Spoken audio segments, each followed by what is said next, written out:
Mga buhing santos, welcome sa atong Dr. DF YouTube channel sa atong CFD Dasdas Catholic Faith Defenders Defend Against Satanism. Do all sanctifications. Inusin so na Dr. DF researcher, author, and Church Doctor. Mudapit ka ninyo, ningatong karong na pag-isgutan, the seventh Protestant religious deception. Now, timaan nato nga dunay 21 religious deceptions nga gihimo sa pag-revolt sa Protestantism. 49,000 ka mga Protestant religions na uniform kini migamit nining 21 religious deceptions. Ug niya nakita sa ikapito nga religious deception. Mao kini ang deception by usurpation of Alpha and Omega. Now, tibaan nato na ang lihok ni Satanas mo tag-in kini, mo sapaw kini. The role of Satan is usurpation of divine authority.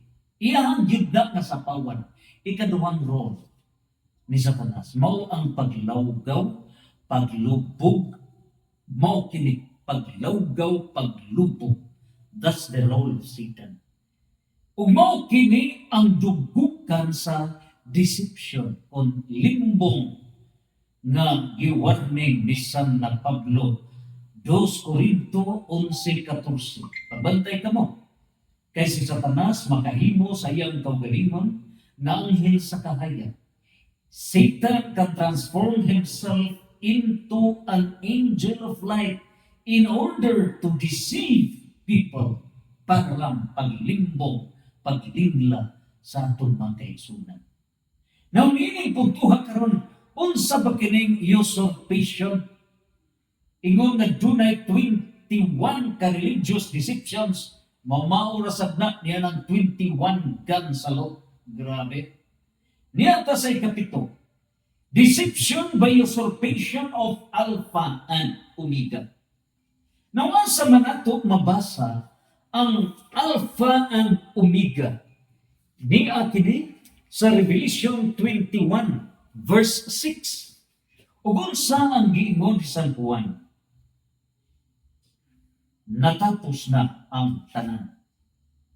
So this Alpha and Omega referring to the end, katapusan. Ug siya ningon, ako ang Alpha ug ang Omega, ang sinugdanan ug ang katapusan. Niining tanan, nagingon ang giuhaw hatagan og tubig nga walay bayad nga gikan sa tuburan sa tubig sa kinabuhi. Kini mo giagaw. Kini mo gi-usurp o giyong saba pag submit kining role sa atong manubos. The King of all kings siyang pagbalik as Alpha and Omega. Niya ang application sa deception. Now, nabahin kini sa duha. Alpha and Omega. Unsa bay Alpha? Sinugdanan.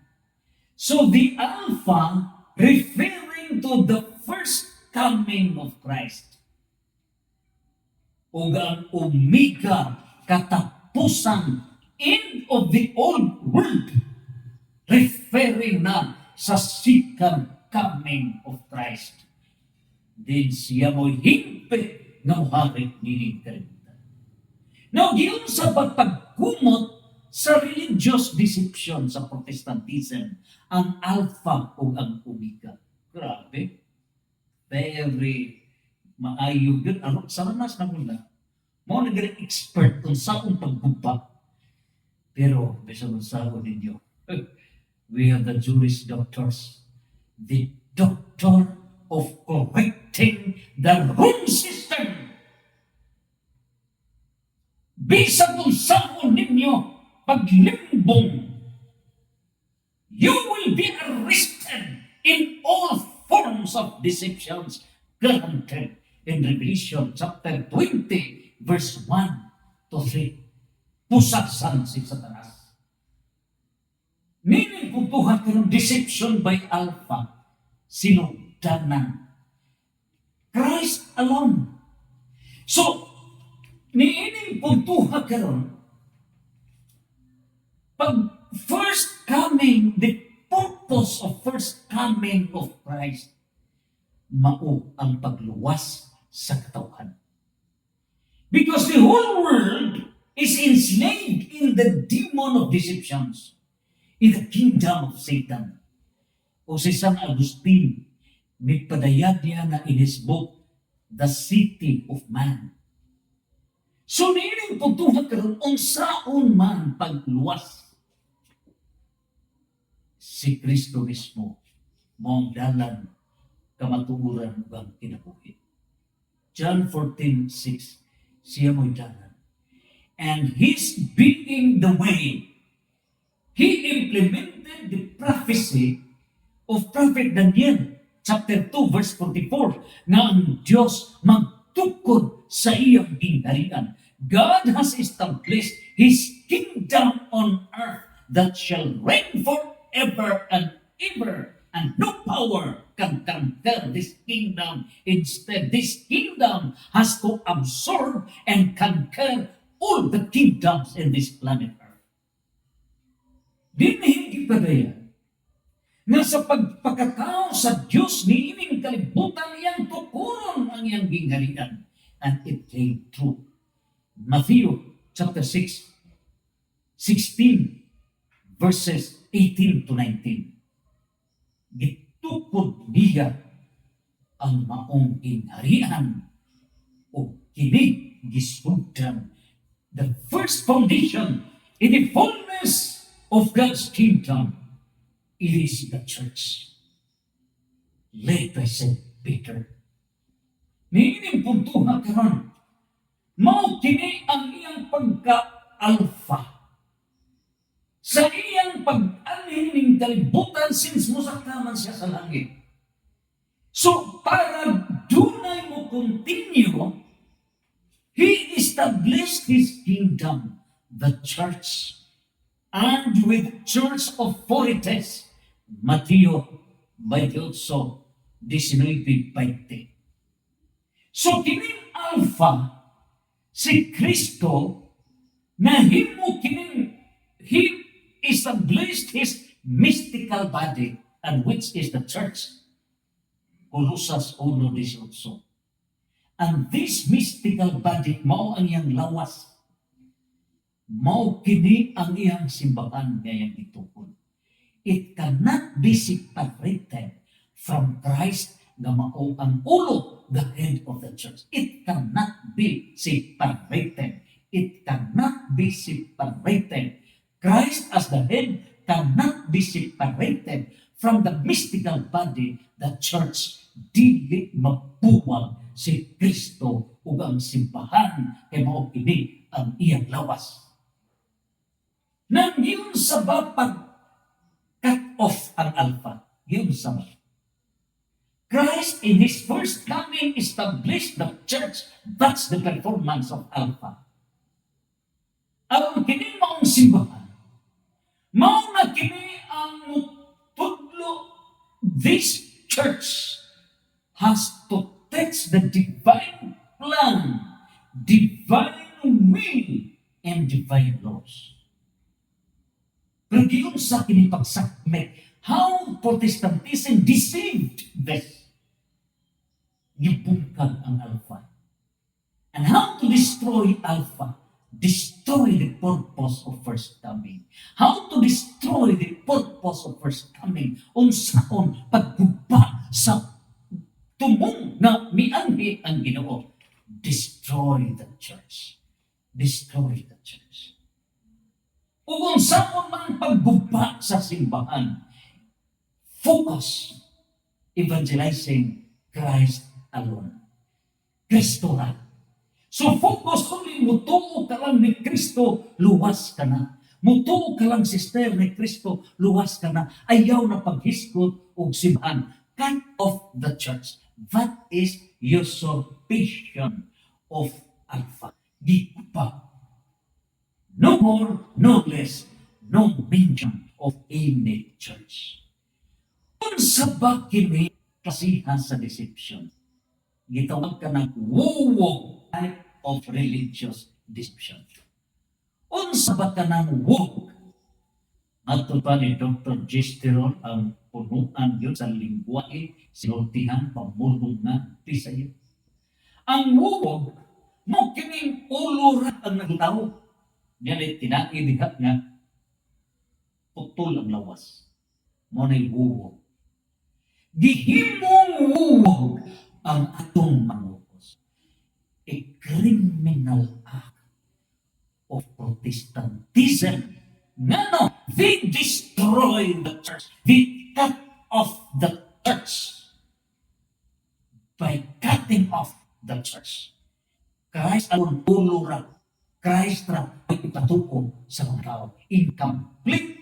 It is destroying the purpose of Alpha, the first coming in this planet Earth, which is to save the mystical body of Christ. Ephesians chapter 5, verse 23. Deception. And so, for all the pastors of the 49,000 Protestant religions, cut off na sa inyong deception. Cut off na sa inyong paglimbong sa katauhan, Christ alone, minus the church. In Ephesians chapter 4, verse 4 to 6, there is only one God. There is only one faith. There is only one church. Doon na lang may usa ka Diyos. Doon na lang may usa ka pagtuo, usa ka bunyag nano, kay doon na lang may usa ka simbahan. And that church was founded by God. So, dili ka mo makabungkag diha if you try to destroy this church. Then, inyong gibungkag ang prophecy ni Prophet Daniel chapter 2 verse 44 that this kingdom shall never be conquered. Kung inyong bugbugon ining maong simbahan, gingharian nga gitukod sa Dios, inyong ipakabot-bot si Kristo. Because in Matthew chapter 16, verse 18 to 19, Matthew 28, verse 19 to 20, miingon ang atong Ginoo na ining maong simbahan. Dili makabuntog ang kamatayon, walay makabuntog ining maong simbahan. The church shall last forever and ever, without end, without end, without end. O kamo, mga pastors, mo deklarar na bungkag ng simbahan using your deception, Christ alone. That is deception. Stop by the power of the cross power of God. Mahiyag kayo.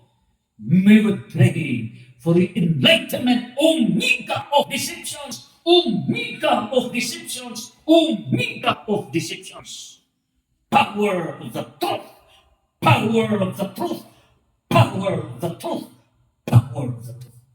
Omega of deceptions, omega of deceptions. Nining tanan, ikaduha na limbo. Ilang limbo, deception of omega. Unsa bang deception of omega? Dinhi, when Christ founded His church, dunay family name ni anak. In other words, dunay pares. Here is the church. Example, kinik. The church mao kining glass. Useless kining maong glass baso ug way tubig nga isod. So the purpose of this glass, sudlan og tubig. And this water referring to the Church of Porites, o kining Church of Porites has the teaching authority. Mutudlo, mo painom sa tubig kanato nga giuhaw sa pulong sa Dios, giuhaw sa divine plan, giuhaw sa divine will, giuhaw sa divine laws. Mo inom kita from the Church of Porites, from this church founded by Christ. Karon, yung sa paghimo sa pista-pista, gawas nga inibutuhan deception by Alpha, gibungkag nila in church, kining glass, comparative the church, gibungkag nila na. Ila sa gibungkag ang tubig. In other words, the church and the water, kining ang gilabog nila, gibungkag nila. Yung sa diha nga gibungkag ang church, that's deception by Alpha. Pinaagi sa Christ alone, wala na yung church. Wala na yung body, Christ alone. Dinisan sa deception by Omega, bungkag ang water, that is Church of Porites. O ang Church of Porites, they replaced it. Gipulihan ang Church of Porites, yan ang faith alone. Tuo ka lang sa Diyos. Bible alone. Biblia ra, ayaw pagtuo o dili mabasa sa Biblia, mao na'y pinakasalikwaot na pangmoto ng tao pagkaluwi. O niya, grace alone. Meaning to the cut off the church authority. Umao ka na ang umika. Nga ba? Nga nang umika na? Di-ending nila. Niya ang ending. Diba niya? Giguba, neglected by Alpha, neglected the church. Nawana kining glass. Then by Omega, gibungkag nila ang church authorities. In other words, ang tubig diri. Gipulihan nila o Bible alone. Gipulihan nila o faith alone. O dili butuha, pagpuli na Omega end. Unsay end, wala na kining glass, wala na kanang baso, wala nagpapas. Pagpapas na yan ang mga Catholics, nawa sa Catholics, di ana nasugna sa bulsa sa religious denominations ang demon of deception. Milampos ang 49,000 Protestant religions using this deception of usurpation of Alpha and Omega. Making warning St. Paul sa 2 Corinthians chapter 11 verse 14 na makahimo sa Satanas sa iyang kaugalingon ng anghel sa kahayag to deceive the people. Tuliinin tanan unsabay na hitabo timay nga ang mga Protestants karon identified naman ang mga Protestants may protest against the kingdom of God. Para dili silang identified mailhan na sila na igo sa warning ni San Juan chapter 1, chapter 2, verse 18 to 29, na dunay muawa, there will be a group of persons who will step out and revolt against the kingdom of God. They are called Protestants. They are anti-Christ. Anti-Christ. Kung sa gingon ni San Juan, 1 John chapter 2, verse 18 to 19, nagto na sa 29, niya ang gidayar ni San Juan. Gitin ang gayot kini, mga anak, doon lang katapusan sa kalibutan. Nagkadungog ka mo, nga muandi ang kaaway ni Kristo, enemies of Christ, mao kini ang anti-Christ. O gano'n kanina na sa kalibutan, ang daghang mga kaaway ni Kristo, mao kini ang gitawag o enemy of Christ, kung anti-Christ. O kung sa pagkinig, mubulag na nato kining mga tawhana, kay dili man sila tinuod na sakop sa atong pundo. They will go out from this flock, from this church. Kung tinuod pa nato silang kauban, mapabilin unta sila nato.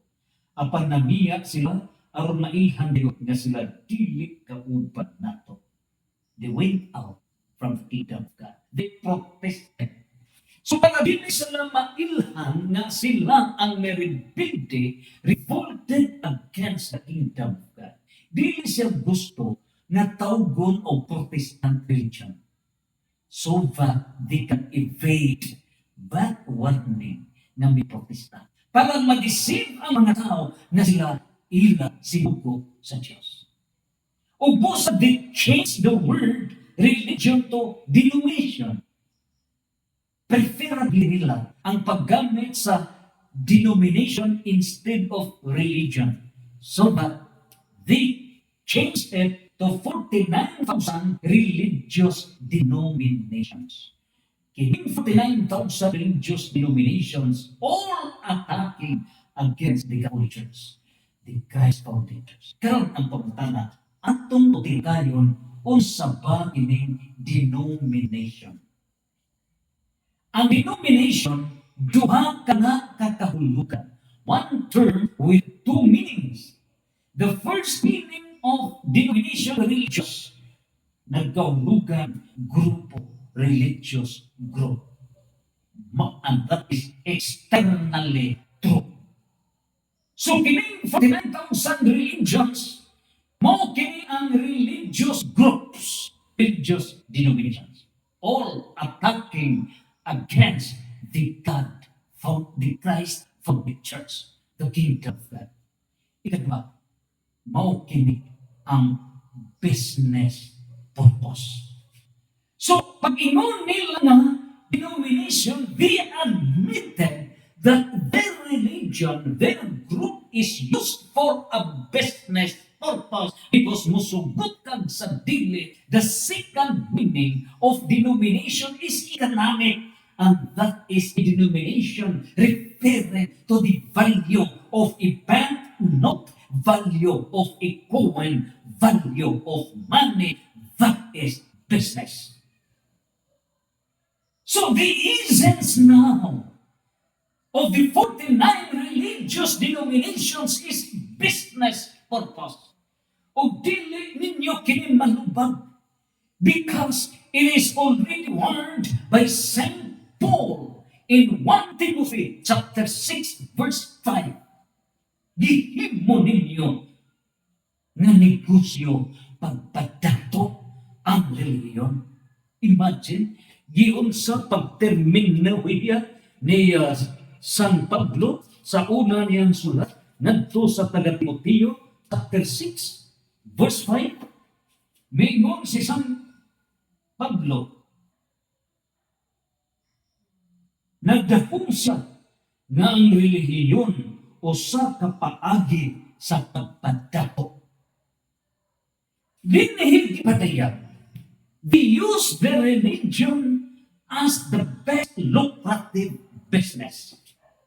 Gihimong negosyo. O tungod niini, may pasidaan si San Pablo na kining kwarta, love of money is the root of all evils. So, kining magigugma diay sa kwarta, na imo lang bugon ang gingharian sa Diyos, unya magpaarunon ka na religious, higamit ang balaang kasulatan, but the purpose is to establish that religion and make your religion as the number one lucrative business. Gihimong negosyo ang religion, using the Bible as your religious license. It is more than triple times na sila. Punsa. Sin one, you are attacking against the kingdom of God. Sin number two, na parang ingnon ka na mulid sa mga tao. Mateo 15:14. Apan ikaw buta, nag-agak sa laking butang, kamundura, mga hulog sa kataw. Sin number two, Mateo 15:14, nahimo ang buta, nagbiya ka sa laking buta, ng hugmundura sa kataw. Sin number 3, imong gisapawan, ang otoridad sa Diyos. So kining tanan, nalipay ba ang Diyos niini? Will you be forgiven, mga pastors? No! In Matthew chapter 12, verse 32, unsay giingon ni San Matthew, chapter 12, verse 32, you have committed sin against the Holy Spirit. Kung makasala ka batok sa man, batok sa anak, magsaydo. Apan kung makasala ka batok sa Espiritu Santo, you will never be forgiven. Ngano, it is a sin against the truth. Sa batok sa matuuran, the Holy Spirit is a spirit of truth. John chapter 16, verse 13. John chapter 14, verse 26. Sumaw ka na dili ka mapasaylo, Mr. Pastor, sa imong pagpadayon sa pagpanlimbong sa katawan. That is deception by Alpha and Omega. You are usurping Alpha and Omega. And take note, the church founded by Christ, unsay dugukan, niining simbahan na gitukod sa Diyos as His kingdom. Number one body. Usa lang ka mystical body. Wala mo ang Diyos to establish churches, to establish religions, not plural, but singular. Not kingdoms, but one kingdom of God. That is the church, only one body. John 17, verse 11. John chapter 10, verse 16. John chapter 21, verse 15 to 17. Acts chapter 2, verse 42. 1 Corinthians chapter 10, verse 17. Colossians chapter 1, verse 18. These are the biblical texts to prove na usala kalawas. We belong to one mystical body of Christ. Muna ang gitawag one holy apostolic Roman Catholic Church. Ikatwa, one spirit. So ano one spirit man? Because the Spirit is holy. Kunya, the Holy Spirit resides in the church, which is the mystical body of Christ. Ang Espiritu Santo nagapiyo niya ng simbahan nga mo ang lawas ni Cristo. 1 Corinto 10:16, 2 Corinto 6:16, 1 Pedro 2:9, Roma 11:16, Mateo 28:20, Mateo 5:48, panigtamo na mahimo kitang perfect. Ingon nga mamahan is perfect. 1 Pedro 1:15 sa 16, para mahimo kitang balaan, mahimo kitang santos. 1 Corinto 4, versikulo 1, John chapter 15, verse 16. Mo kini ang one spirit which is holy, ang purpose mo na kita mahimo mga santos. So of all the religions in the world, 10,000 non-Christian religions, walay mga santos. Of the 49,000 Protestant religions, walay usa nga santos. There is only one church producing saints, and that is the kingdom of God. That is the Christ-founded church, the Catholic Church. And that is the purpose of life, tunay mga santos. Ikatulog, one hope.